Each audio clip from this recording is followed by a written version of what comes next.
August 1831, Southampton County, Virginia. The fears of the slaveholding South were realized.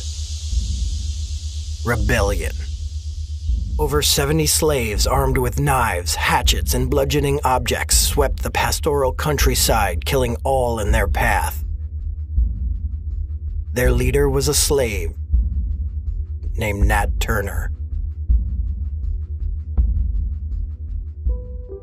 Born in the year 1800, Nat's mother had been kidnapped and brought from Africa. His father, a slave who later escaped. He would preach to fellow slaves and even some whites, earning him the nickname Prophet, and even claimed to receive visions. When he was 22, he escaped and fled, only to return to the plantation voluntarily.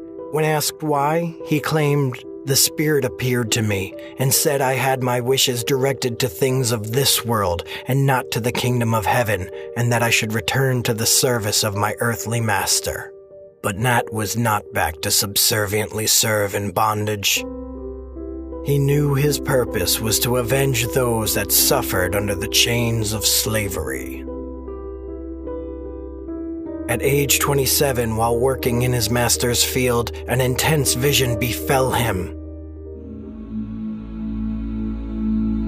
"The serpent is loosened. Christ laid down the yoke for the sins of man, and you shall take it up to fight against the serpent. The time is near when the first shall be last, and the last shall be first." Nat began to prepare. At first confiding only in those closest to him. Then, in 1831, a solar eclipse appeared in the sky like a black fist blotting out the sun. They planned the uprising for July 4th, Independence Day. But illness befell Nat, and the insurrection was called off. That was until August of the same year, when another solar eclipse occurred and the air turned a ghastly grayish blue. This was the sign Nat was waiting for. The rebellion began a week later. It started the night of August 21st.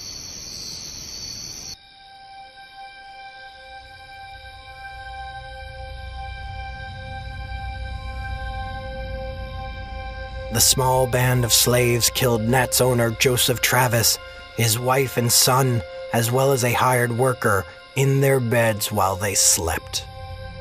After the group left, they recalled that there was one more member of the Travis family.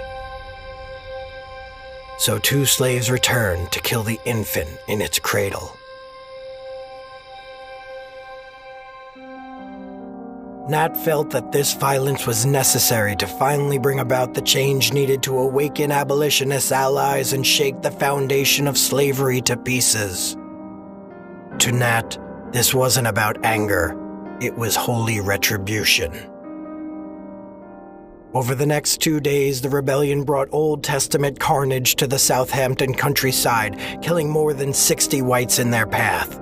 Hundreds of federal troops and thousands of white militiamen intercepted the rebellion on its way to the center of the county's government, a town named Jerusalem. Nat managed to escape, hiding himself in the woods for over 2 months until he was found. Once captured, he was quickly tried, convicted, and hanged. His body was desecrated, flayed, and decapitated, with his headless remains buried in an unmarked grave.